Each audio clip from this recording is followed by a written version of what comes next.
What is up, everybody? I'm Johnny Blacklight Bro, and today I'm reviewing The House on Sorority Row from 1982. I've been slacking over here on this channel, but I'm going to be doing the 80s slasher summer reviews, and they're going to get pretty dang consistent from here on out. That means I'm going to try and review as many 80s slasher flicks as I can, all the way to the end of August, so subscribe and stay tuned for a ton of super fun slasher talk right here on the channel. Also, check out the social media pages, Johnny Blacklight Bro on TikTok, Instagram, Facebook, and X, as well as subscribing at the main spot right here on YouTube. On the socials, I'll be posting up my reviews, plus lots of old school nostalgia stuff, sneak peeks at some stuff from my physical media collection, lots of movie talk, and more. But without further ado, let's get into the review. So first things first, the plot synopsis. So we've got a friend group of some college girls in a sorority house, and they are planning a big party, going all out, got a band coming, a whole bunch of people, all that jazz.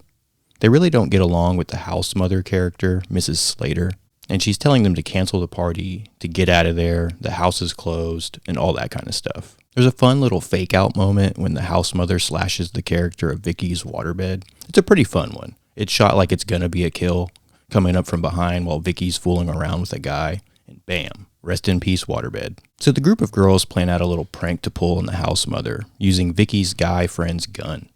Things go wrong and the house mother is actually killed during the prank. They hide the body and continue on with the party, and people start getting picked off slasher style during the festivities. Turns out the house mother had some infertility problems, but was helped out by a character named Dr. Beck. Eric is the child. He's got some mental issues going on due to the procedure, but he's all grown up now, was hiding away in the attic, and decides to start taking some folks out after the death of his mom, Mrs. Slater, the house mother. Some of the kills may feel a little lackluster due to budget, but I can typically have some fun with these kinds of things. Not always, but if they're done in a creative way, like I feel like they are here, it can work. We do get some gore. The head in the toilet and all the blood is a pretty wild aftermath shot.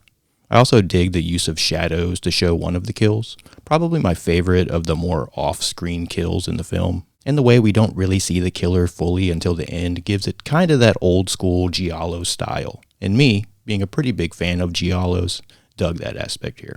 Definitely not a giallo, totally a slasher movie, but it can give that vibe for sure. I do typically prefer to see the killer in all his weird masked and costumed glory, but these types of flicks can give him a mysterious kind of feel, even though we pretty much know who's doing the slaying from the jump. I do dig the jester outfit he dons in the final act, and I do kind of wish we could have seen more of him running around in that, but it is what it is. Not quite as iconic as many of the other slasher icons out there, but I think it works here for the character of Eric. The jack-in-the-box and all the toys in the attic, it all kind of ties pretty well into the character for me, so it works. The killer's weapon is his mom's cane, and I think it surprisingly works fairly well for a more subtle weapon than we typically would get in a slasher movie. I dig the connection it gives Eric to his mother, and we get some pretty creative stuff with it, working around the lower budget and whatnot, like I mentioned before with the kill shown through shadow work. It also can give that, is the mother actually still alive and doing this vibe that some of the characters pick up on during the movie. Vicky's kill scene outside of the van after finding the aftermath of one of her friends is pretty good too, with a bit more to it than the others, and I love the cinematography there with the backlighting on the killer, a cool way to show him without actually showing him, you know? The effect on the first kill in the movie, a random guy partygoer, has a ridiculously fun practical effect to it. Pretty hokey, but I have a ton of fun with these kinds of effects sometimes, so it works for me. Honestly, not bad considering the time and the lower budget of the film, but still a pretty funny looking prosthetic. Another highlight slaying would be the girl coming out of her door to find the jack-in-the-box toy, and the stab through the back while she's holding it is pretty iconic and fits the style of the film well. Again, not showing the killer, but highlighting the slaying pretty well. The acting isn't too bad for what it is. You're not going to get any Academy Award-winning stuff in these, and I feel like what we do get works well for an 80s slasher of this caliber.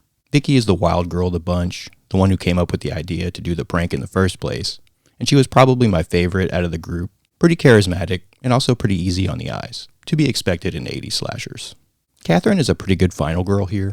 Maybe not going to go down in history as one of the most memorable or best, but I think it works because she's kind of the good one, who didn't even really want to do the prank in the first place. She's worried about finding her friends, and she gives a pretty decent performance, especially for the actress's first film ever. She's a pretty good opposite style from the Vicky character too, which I think works well overall. I feel like that kind of thing can really solidify who the characters are and the roles they are here to play in a slasher film. With certain characteristics that just fit, it really drives home who's who and where things are going with each character. Those little attention to detail things typically stand out to me with these groups of friends in slasher movies, and that works for me as well. I dig it. The character of Dr. Beck takes kind of a wild and unexpected turn in the final act, showing up because Catherine finds a necklace with his number on it, at the same spot where one of her friends was attacked. She calls him rather than the cops because of what ended up happening with the house mother. The turn comes when Dr. Beck shoots Catherine up with some kind of sedative, attempting to use her as bait to get to Eric. His death scene is also pretty wild and really helps to kick in the final act. While the flick is paced fairly well, the third act is probably the best part of the whole thing. The kills are amplified there quite a bit, and I dig the little flashbacks that Catherine is having dealing with Eric. Just a cool little artsy style that really worked for me also. I do feel like we could have gotten maybe a bit more in the final showdown between Catherine and Eric. I think it could have been fleshed out just a bit more, maybe lengthen the final fight between the two just a bit more, but it was pretty enjoyable for me regardless. Speaking of pacing, I feel like this one ramps up at a pretty steady pace. Things just seem to get a bit wilder as it goes, while starting off a bit subdued, but not like some other flicks where it kind of feels like nothing is happening until the end. This one didn't really feel that way for me, and feels like it kind of chugs along rather nicely. I dig it for a fun, but not too wild of a summertime slasher watch. Another mention would have to be the score here. I think the music really works here. Classically creepy and fits the overall mysterious tone of the film for sure. It just adds that perfect little tinge of unsettling vibes to the film. It works for me on so many levels. So yeah, man, I dig this one. We get some pretty fun characters, an interesting take on the killer. It's shot really well for a low budget flick. And it's a pretty good time when it comes to the 80s slasher stuff.